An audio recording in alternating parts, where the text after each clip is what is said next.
My guest is Jaco Kleynhans, spokesperson for the Solidarity Movement in South Africa and a very well-known Afrikaans public commentator who has spoken and written extensively on international affairs, including the current war involving the United States, Israel, and Iran.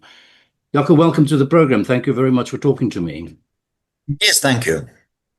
Right. You just mentioned to me that you've just written an article for the Rapport newspaper for this coming Sunday. Yeah. And you said because they were being criticized by their readers for the one-sided view that they were presenting to readers in South Africa. Explain to me, what was that one-sided view that you're countering, and how are you going to counter the viewpoint? Yes, I mean, what I'm trying to focus on in writing about this war is just that there's a different side also. There's also a strong motivation for why the United States and Israel decided to do this military operation, that there was actually long-term planning in all of this. And this was not just a sudden decision that the American president made to suddenly just go to war in Iran. The other thing that is very important that I'm trying to state is that this is not a war against the people of Iran.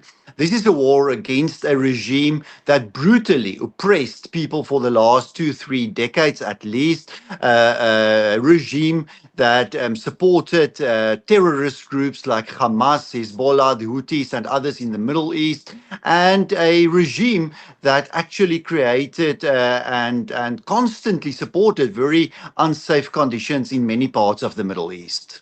These wars, these contingency plans are always there, ready, on the shelf, for in case they need it. I guess the question would be, why the urgency now? Why do you think Trump decided to actually act now, given the fact that they had come close to what seems to be a good chance to actually make an agreement with the Iranians? Why now? Yeah, I doubt the idea that they were close to an agreement. There were the negotiations in Oman and in Switzerland, but I'm not certain, based on my own information, that there was real progress. Yeah, there was the perception of progress, but the Americans thought that the Iranians were not sincere and honest during those negotiations. But that's something that we can speculate on. The reason for why now, I think there's 2 or 3 reasons that we need to acknowledge. One, and that's the first one, is that the American army, the Pentagon, were simply ready. They weren't ready 2 years ago. They weren't ready 5 years ago. They certainly weren't ready 10 years ago. But they've been preparing for this for many years. And they got to a point where they said, well, we're now ready to execute something that we were to do, and that is to execute a very, very complex air campaign based on intelligence that they had to gather over many years. I mean, there was an intense intelligence operation with people, spies, on the streets of Tehran, following leaders of the regime in Tehran, and you only get to a certain point where you have the information, but also the military capability in the region to then execute this kind of very, very complex operation. I mean, Iran is a huge country. It's a complex geographically, but also militarily country to try and attack from air and to achieve what the Americans achieved in the last 5 weeks or so. So they were ready. That's a very important point. The second thing is simply what happened in December and January, when you had mass protests in first Iran and then later in most cities and towns in Iran. And the way that the regime oppressed those people and at the end massacred thousands of people. And that after Donald Trump warned the regime not to do that. He said to them that this will be a red line. If you're going to have large-scale massacres, we will come to the rescue of the people of Iran. That was a promise that Donald Trump made in January, and in a sense, that is what he's doing now. The third reason just is that in terms of the position of the regime in Iran, they economically weakened, They've been weakened by this protest in December and January, but also the proxies are very much weakened. Hamas, Hezbollah, the Houthis, all of them are in a much, much weaker position than what they were a few years ago. So if the US decided to attack now, the proxies would not have been in a position to join a large-scale Middle Eastern war, and we saw exactly that happening in the last few weeks. Yeah. How do you see the progress of this war? Are you arguing that this is a successful war, that it was planned, the moment was seized, and that America is successful in this action? Well, yeah. So if you look clinically at the military operation, it's been a enormously successful military operation. To be able to target certain individuals in very high positions so easily, and take them out, to take out 90% of a country's capability to attack a country with a military the size of Iran, to destroy so much of their air support, their navy. What the Americans did, I must say the Americans and the Israelis together in such a short period of time were really impressive. So it's been an impressive military operation. At the end of the day, you're not always just judged by the military operation itself. You're judged by the outcomes and what will follow. And on that, we can all just speculate. We don't know if there will be a real regime change in Iran, if people will get more freedoms, if Iran will be less of a threat to Israel or maybe to other countries in the Middle East. That will still need to be determined. But simply based on what they did in the last 4 to 5 weeks, I think they've been extremely successful. But we also know that America has always been very successful in these kind of shock and awe kind of campaigns and so on. But that's not really the measure of success. The measure of success will be whether there's actually a regime change, whether they actually do alter the realities on the ground. So that's just an observation I want to make. My question still is really, why is it so that most of the most credible foreign policy institutions in the world has criticized this war and calls it a failure, calls it a wildly miscalculated war? I've made a list here of myself of some of the most prominent institutions in the world. The Chatham House, Royal Institute of International Affairs, called Trump's war a historic generational disaster. Defense Priorities, a Washington, D.C. based American foreign policy think tank, described the war as a catastrophe, the culminating failure of decades of regional overreach. Please allow me to, because these are really very important institutions that are saying these things. The Council on Foreign Relations, one of the world's most influential institutions on U.S. foreign policy and international affairs, warns of the war's disastrous humanitarian and economic fallout. The Carnegie Endowment for International Peace says this is a disaster, several miscalculations, dangerous escalation. And then last but least, the Peterson Institute, a very, very well-recognized organization, DC-based think tank, calls this as a nightmare scenario for the global economy. So I don't quite understand where that's all a bunch of left-wing anti-Trump think tanks. I mean, I can also quote the Heritage Foundation or the Hudson Institute. Go and read what the Hudson Institute writes about this. They've got really very, very good military specialists been writing on a daily basis about this war. Excellent articles, but the articles from the Hudson Institute are not published in the New York Times or the Washington Post, all these European newspapers. They only publish articles by so-called specialists from all these anti-Trump think tanks. That's the problem. That's the challenge. The mainstream media and all these globalist left-wing organizations have lost their credibility. That is why people go to social media and follow all these crazy kind of commentators that you find out there. The Tucker Carlsons and all these people. That's in a sense for me very sad. But the reason is simply simply that there's always been this agenda. The mainstream media has been driving this agenda. And in this war, it's nothing different. It's not the case. There's real specialists at the Hudson Institute. I read them every single day, who have arguments, who analyzes this war in really long analysis, deep thought through analysis. Some of those people I know very well, but they don't get published in the mainstream media. I think that's the problem. You get only the same people on CNN always, the same people on the BBC, and that's been the real challenge, to get out the message. What is clear, though, is that the Iranian government has not fallen, has not been crushed. Let me just add this to it as well.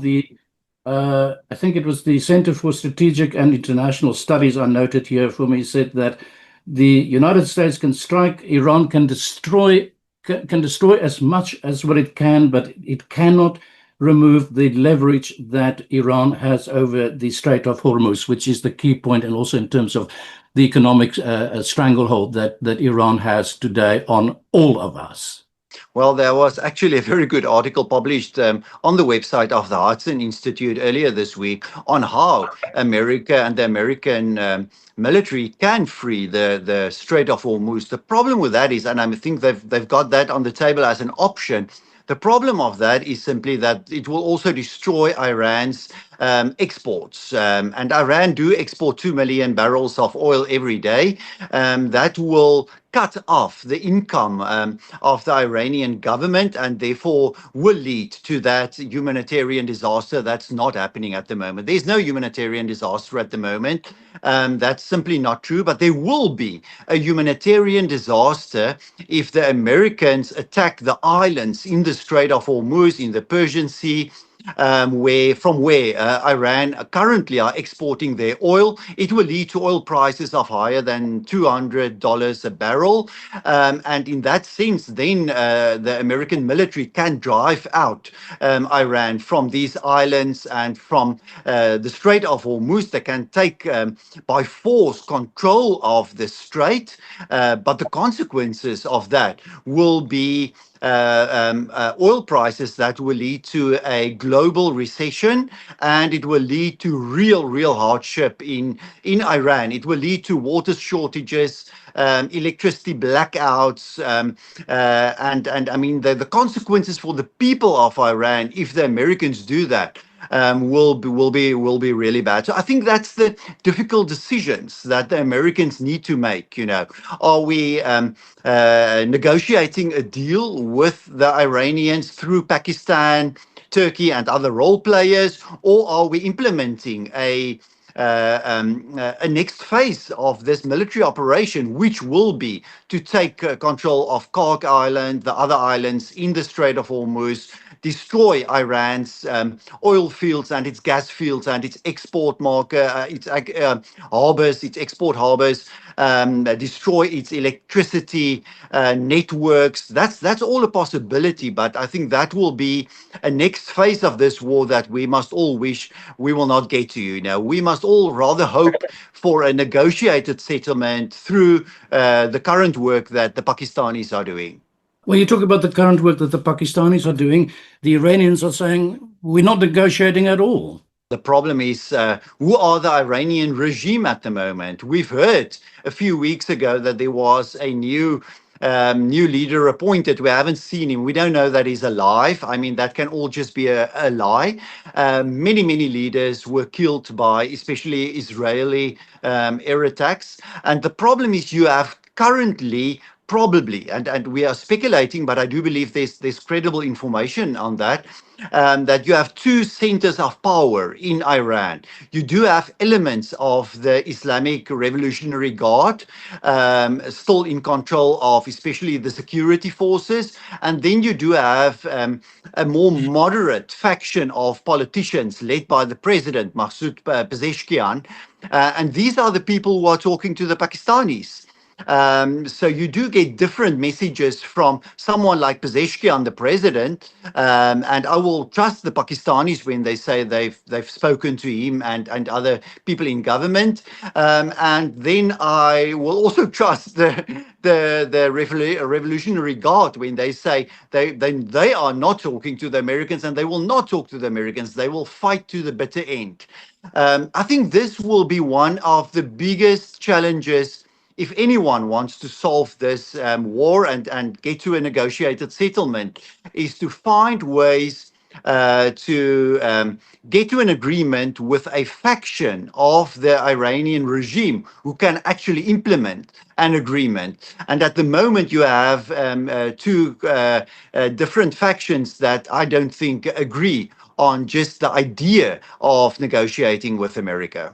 If you say come to an agreement, what would that agreement be about at the end of all of this? I think the first part of that agreement will certainly be to cease the current hostilities, to start negotiations, to have an international force, allow an international force of several countries. We know there's more than 30 countries who volunteered to do that, to safeguard shipping through the Strait of Hormuz, but they will not do that while you have currently an active war going on.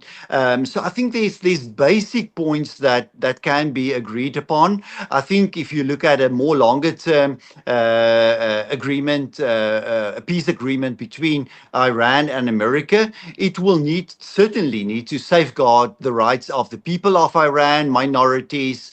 It will need to have commitments from Iran on not developing a nuclear program, not developing ballistic missiles that can reach Israel and even Europe, and certainly not keep on threatening ships that go through the Strait of Hormuz like they've done for the last 30 or 40 years.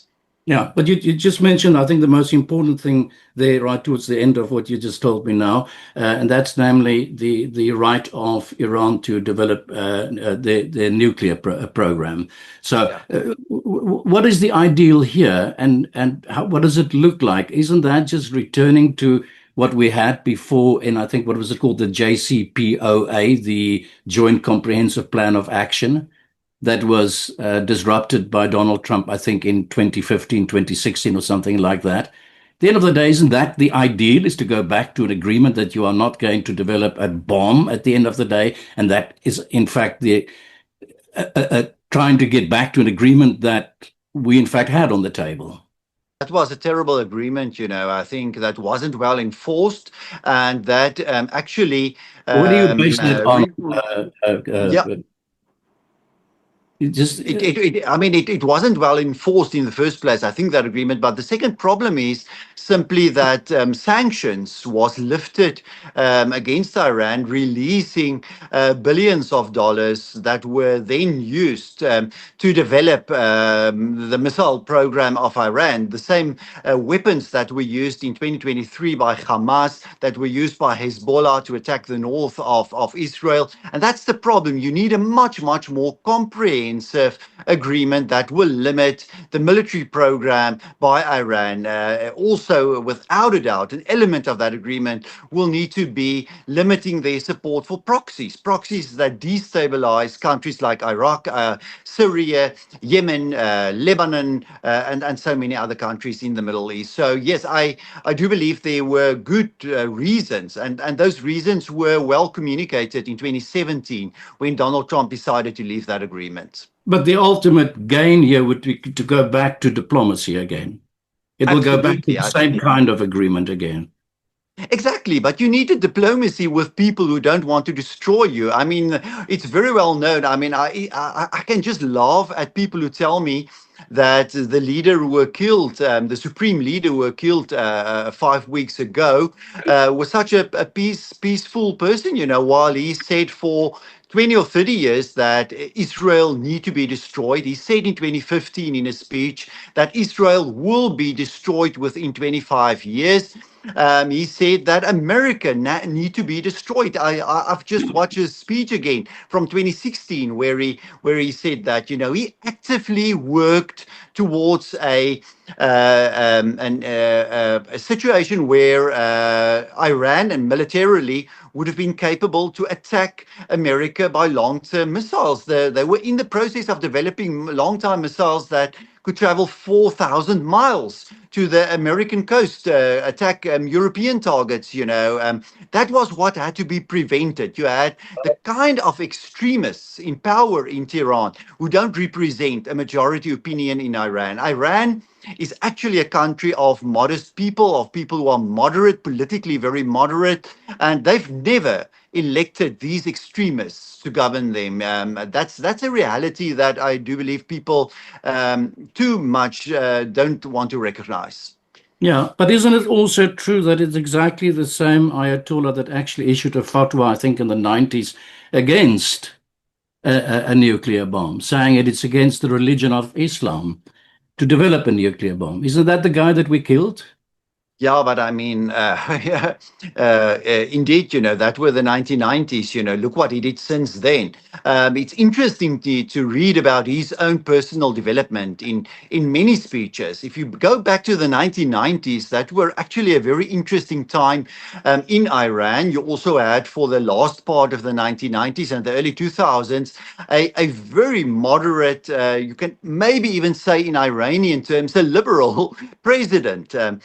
In the office, and there were really a time in the late 1990s where there were hopes of reforms in Iran. But since then, things changed dramatically. I don't know if that came with age or what were the motivating factors, really. I think probably certain changes within the Middle East, but especially demographic changes in Iran. The reality is that the Ayatollahs, the supreme leader and his team lost the support of the majority of the Iranian people. Iran is a country with many, many young people. They are pro-Western. They are more liberally inclined. They want to have a more open-minded country. And I do believe if you can reach an agreement with them, the sanctions can be cancelled, and you can open up the great possibilities of the Iranian people and what Iran, the role that Iran can play in the Middle East, but also in the international economy. This can actually lead to a great time, not only for Iran, but for the whole Middle East in the next few years. But we've been at it now for what, 5-6 weeks. Trump saying that maybe another 2 weeks or so. But we've still, and I go back to what I said earlier, we've still not seen an actual regime change. We've not seen Iran's ability to actually lash back in any way being deterred by the Americans or by the Israelis or by specifically the American forces at the moment. We've not seen the people rising up. So what have we achieved in this process? People have been discouraged to rise up in different ways by the Americans and Israelis. Haven't you given them? Aren't you actually getting people to rally around? Haven't you created more of a kind of a Iranian nationalist kind of sentiment amongst the people? I doubt that. That's the one question. The other question is, haven't you in the process also giving them exactly the incentive to say, well, we do need a bomb? No. I don't think so. Again, you need to differentiate between a small group of extremely conservative clerics, ayatollahs, and the vast majority of Iranian people who don't want a nuclear bomb and who will not rally around a regime that oppressed them for many decades. They will simply not do that. They are ready to rise, but they can't rise while people are still being hanged on city squares and town squares every day, because that's what's happening every day at the moment. The Revolutionary Guard are hanging people on town squares every day. But what is also happening in the first week, Iran were able to fire 500 missiles on average per day. In the last week, it was only 12. So, I mean, Iran lost at least 90% of their military capability. That's simply a fact, and if America go on for another week or two, I do believe that they can take that to 95%. You can never completely destroy the military capability of a country the size of Iran, and where the military is so much decentralized, where you will have missiles stored all across the country in very mountainous areas.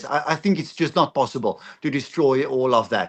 For the Americans, the real risk is the political risk. We know that there's a big risk for President Donald Trump and the Republican Party. And my own belief is that they can't go on much longer than the end of April. Then it will be 6 months till the midterm elections. And Americans will start to become very much aware of the elections and the high fuel prices, and that will drive support to the Democratic Party. And President Donald Trump is very much aware of polling, of levels of support amongst the American public. So I do believe that this military operation will come to an end within the next 2 or 3 weeks. But you're also saying to me it will come to an end because Donald Trump is running out of time.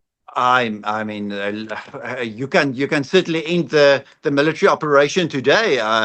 The American military has achieved most of their of what they wanted to achieve. You know, there will not be a nuclear program in Iran within the next 2 or 3 years.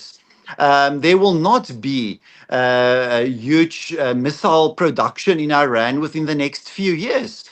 They don't have a navy left. It will take some time to rebuild ships. Even the factories where the navy ships were built were destroyed in the last few weeks. So even if the US president decide to end this military operation today, Jaco, then why do the Iranians say that Trump is negotiating with himself? We going on with this war?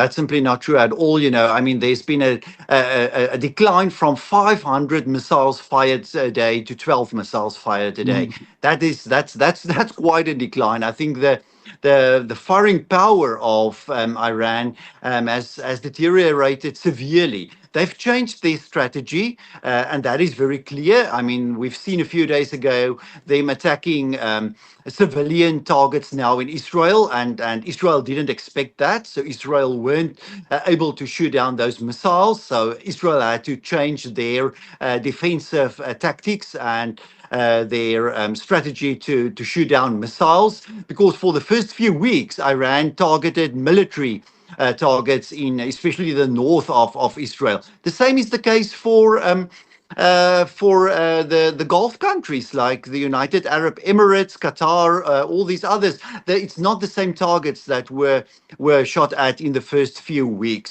So I do think that the Americans have been very, very successful in the first few weeks of this military operation. The question is how this can end now. You will never be able, and I don't think that was ever realistic to think but you can strategically, Jaco, but strategically, the Americans have not achieved one single one of their aims. Government is in place. People have not risen up. Government is functioning. They're still able to shoot back. Nothing has actually changed. Well, I don't agree with that on none of those points. I don't see a very, very strong, well-coordinated functioning government. You have elements of a government, but I mean, there's complete chaos in the Iranian government. I don't see any shipments What do you base that on, Jaco? What do you base that on? You say, I see chaos in the... What do you base it on? On simple things like service delivery. I mean, again, I mean, it doesn't help to read the New York Times. There's lots of reporting on the challenges with basic things like service delivery at the moment in Iran, basic economic activity that came to a complete standstill, exports that's not happening, transport of imported goods that's not taking place. I mean, you have a supreme leader who were appointed 4 weeks ago and we haven't seen him, you know. Why can't they just make a video of the guy? You know, they're lying. But the interesting thing is how the left choose to believe the lies of these elements of the Iranian regime. I haven't seen a single missile exported from Iran to Hezbollah or to the Houthis or to Hamas. That happened on a daily basis before this war. That was a strategic achievement by the Americans during this military operation. They said we need to stop the way that the Iranian regime support these proxies all over the Middle East so that they they can do what they did. For years and years on end, the Houthis created a mess in Yemen. Yemen was a very stable country when you go back 15 or 20 years ago. Look at the mess in Yemen. There's 5 million people who need food support every day in Yemen because Iran supported the Houthis to completely destabilize that country. Hundreds of thousands of people died in a civil war in Yemen because Iran decided a civil war needs to happen. I think the Americans have been extremely successful in their strategic objectives. Why is Iran endlessly policed under the non-proliferation regime while Israel never signed the NPT? Well, I haven't seen Israel or leadership from Israel once said that they want to destroy another country in the Middle East, and that another country in the Middle East don't have the right to a secure future. It's not as if Israel threatens Jordan or Syria or any other country in the area. Yeah, but Israel has been a threat, an active threat to the future, just to the existence of Israel. Why is the world constantly obsessed with the Iranian bomb that does not officially exist while treating Israel's undeclared nuclear arsenal as if it barely matters? Everybody in the world knows that the Israelis have, something like 300 nuclear warheads. Yes, and they haven't threatened anyone with that ever, so there's never been any active threat. But they don't have to threaten anybody because that's the threat. It just seems to me that that's a question that needs to be asked. We all talking about the Iranians, and let me just add this as well.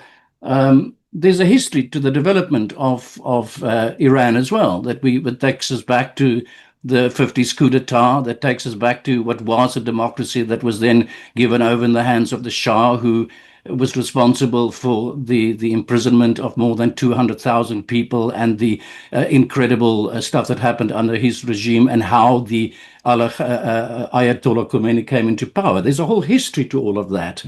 I know much about the history about Iran. I can take you back to 2,000 years or 3,000 years. Also, if you want to go back to Alexander and when he conquered I just want to talk about Persia, or when the Greeks conquered Persia. So we can go back in history, and we can analyze what happened in 1953 and what the British MI6 and the CIA did, getting rid of Mohammad Mossadegh. We all know what an enormous mistake that was. It was a marginal democracy. It was very, very marginal. Let's be just honest about that. It was not a kind of perfect, great kind of democracy. It was a democracy that nationalized nearly everything in the country. You still had a monarchy during that time of democracy, but I will agree with you that was certainly a mistake. What happened in 1979? In 1979, you had an uprising against a corrupt monarch, the Shah, and that uprising was from many, many different groups, a diverse opposition in Iran. It was from left-wing socialist communists. It were from liberal pro-Western people. It were from so many, many different groups from a very, very diverse Iranian society. But what happened was that the clerics took the opportunity to be part of that revolution and then to take control within the chaos that came after that. So I don't think Iran got into a better position after the Islamic Revolution of 79. I think they were actually worse off after the Islamic Revolution than what they were before that. Yeah, well, my point that I'm trying to make is that I don't think it's up to us to decide how other countries should be ruled or should govern themselves. I mean, I'm not happy with the Taliban either, but it's a fact and it's a reality, and we try to impose a Western-style democracy on them. So it's a very complex subject at the end of the day. Yes, that's a complex subject, and that's a favorite talking point of the more globalist leaders in the world today. But if you look at what happened then in the late 1990s in Yugoslavia, then I will ask simply the question: why did NATO decide to send in soldiers when Serbia were killing Muslims in Kosovo, why did they then decide, NATO and America and the Europeans, why did they decide to get involved in Yugoslavia? Was that right? Why didn't the Europeans, all those liberals, Emmanuel Macron and all those people, why didn't they then decide to go into Iran in January when 30,000 people were slaughtered in the streets of Iran? They will always tell you it was the right thing they did in Yugoslavia. But why are Donald Trump now wrong when he came to help and the people, the opposition in Iran? I think it is absolute hypocrisy from the left in Europe. I want to go back to my question again that I asked you. Why is the world constantly obsessed with the Iranian bomb that does not officially exist while treating Israel's undeclared nuclear arsenal as if it barely matters? Why is that okay? Well, you can keep on asking the same question over and over. I don't know what you're trying to. No, I'm just asking you why. The point I'm trying to make is that I've answered it so many times. How many times must I still try to answer the question then? I've said to you, Israel is not threatening other countries. Iran is threatening other countries. Iran said that they need to develop a weapon system that can destroy Israel. But I was just wondering that they. You're not giving me the opportunity to answer the question. Well, because I guess I want to know that how does Iran threaten Israel? Have they ever invaded Israel? It's political rhetoric. I know that. Oh my word! I've just answered you. They've supplied most of the weapons to Hezbollah. Hezbollah attacked Israel now so many times in the last 20 years. I mean, there's whole towns in the north of Israel that's empty. 150,000 Israelis had to leave their homes in the north of Israel because of attacks by Hezbollah with missiles that came from Iran. The attack in October 2023 by Hamas would not have been able if it wasn't for the support from Iran. Iran has been threatening, they've been killing Israelis directly and indirectly for so many years. There it happened, so I don't know what more examples I need to give to you. These are very complex histories that we're talking about. You're talking about Hezbollah, for example, now. Hezbollah came about as a result of Israeli invasion of Lebanon. It's a result of Israeli action in Lebanon. That's where it comes from. So I guess it comes to the question, when is a terrorist organization a terrorist organization, and when is a terrorist organization a liberation organization? Wow. I mean, that is the... Well, isn't that so? Isn't that so? If you say, no, hold on. You say, well, no, hold on. That's the leftist talking. Hold on. Yeah, that's absolute nonsense. That's absolute nonsense. Was the African National Congress a terrorist organization? They were actively involved in terrorist activities in the 1970s and 80s. Absolutely. Yeah. And Hezbollah was actively involved in terrorist activities. What is the difference? Before Hezbollah, what is the difference? That's all I'm trying to ask you is, what's the difference? Wasn't Nelson Mandela a terrorist once in his life? In fact, I think in America, he's still actually standing on the list. He's actually still listed as a terrorist. That's not true. That's not the case anymore. That's been changed many years ago. Might be, yeah, but that was for a fact. It's been taken off of that list many years ago. That's irrelevant, but I mean, you don't give me the opportunity to respond on the Lebanon, the falsehood about Lebanon that you're putting out there, It was Israel that was attacked by Palestinians living in Lebanon. That is where it all started, That was, if you try and go back to the history of Lebanon, go back and look at what Lebanon looked like 30 or 40 years ago. It was one of the most successful countries in the Middle East. And then you had the organization of Palestinians. 60% Christian country, I noted. Exactly. It was a majority Christian country. There's now a small minority of Christians left. Most of the Christians left for Europe and for America because simply they couldn't make a good life there anymore. I mean, there was a time when the Middle East were 20 to 25% Christian. There's less than 5% of the Middle East population today is still Christians left. That's the case for Syria, Iraq, and so many other countries. Yeah, yeah. Is this war, is it Donald Trump's war or is it Netanyahu's war? Well, both. It can't be just the war of one individual. I don't even like the term referring to this as Trump's war or Netanyahu's war. This was not a war decided on by Donald Trump solely. He approved a military operation, but this is an American-Israeli military operation conducted by the two countries together. Yeah, yeah. Do you think this is the beginning of the end of NATO?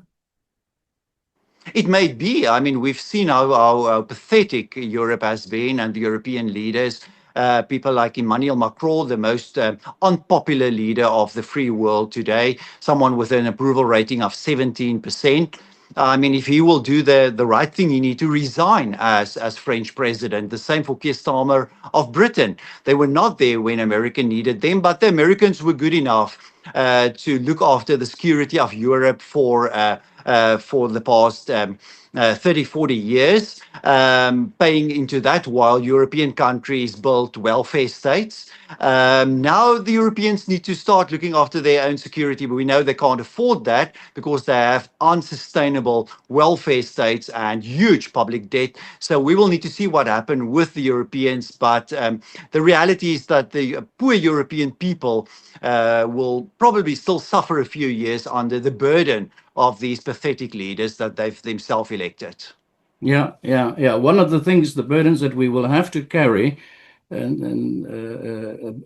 this whole war at the moment is that we're going to get the brunt of the immigration. We are going to have, within the next couple of weeks, I expect thousands and thousands and thousands of people knocking on the door, refugees knocking on Europe's doors. Yeah, there's only one reason for that, and that is that Europe never, in all the years, decided to secure its outside border. You know, that's the only reason why you can blame that. Yeah, there's no proper effort by the Europeans to try and protect their own border. They're much too involved in all the kind of hobbies that European leaders like to keep themselves busy with, and they've had more than enough time to do what was necessary, and that was to protect their outer border. There was many European leaders who said, we need to do this. This is necessary. Even the current Italian prime minister has said that many times, but there was never the will with the European Union to coordinate and take the necessary steps to protect that border. Yeah, but what would be the obligations that Europe would have? A, morally, I would guess, but also B, in terms of the Geneva Convention, Refugee Convention. What obligation do we have, and should we honor that obligation? What do we do if thousands of people are fleeing the war? Well, send them back to the region where they came from, the Middle East. There are more than enough wealthy. How many refugees did Qatar take in last year, or the UAE, or Bahrain, or Kuwait, or Saudi Arabia? How many refugees did they take in? Europe need to just say, we're going to stop with this, We're going to stop taking in so-called refugees, like they did with the Syrians, who are today responsible for nearly 50% of all crime in certain German states, So what is in the best interest of Europe? But that's the problem. European leaders don't make political decisions based on what is in the best interest of European people. It'll bring us to South Africa, Jaco. South Africa's the official government response. What has our response been all about? Well, South Africa, the ANC government in South Africa, because the ANC still control foreign policy 100%. And the ANC has been a close friend of Iran, like they've been friends with Cuba and Venezuela and all these failed states. And the problem is that they are in a very difficult position now. The problem that they've created for themselves. the ANC, because they are losing these friends one after the other. Their great friend Nicolas Maduro is sitting in a prison in New York. They're losing Cuba at the moment, and they're also probably going to lose their Iranian friends. And that's why, because they didn't sustain a position of neutrality in terms of global affairs in the last few years. And I think that will, sadly enough, will have negative effects in terms of South Africa's own foreign relations in the next few years. Yeah. You expect something. Well, I was going to ask you that. Do we risk further alienation from the USA? But I guess it's gone so far that it's hardly possible to get worse. That's indeed the case. Thank Yeah. you. Okay. Are you stopping the discussion, Yes. Jaco? Yes, indeed. Would you motivate that? No. I just need to leave for something else.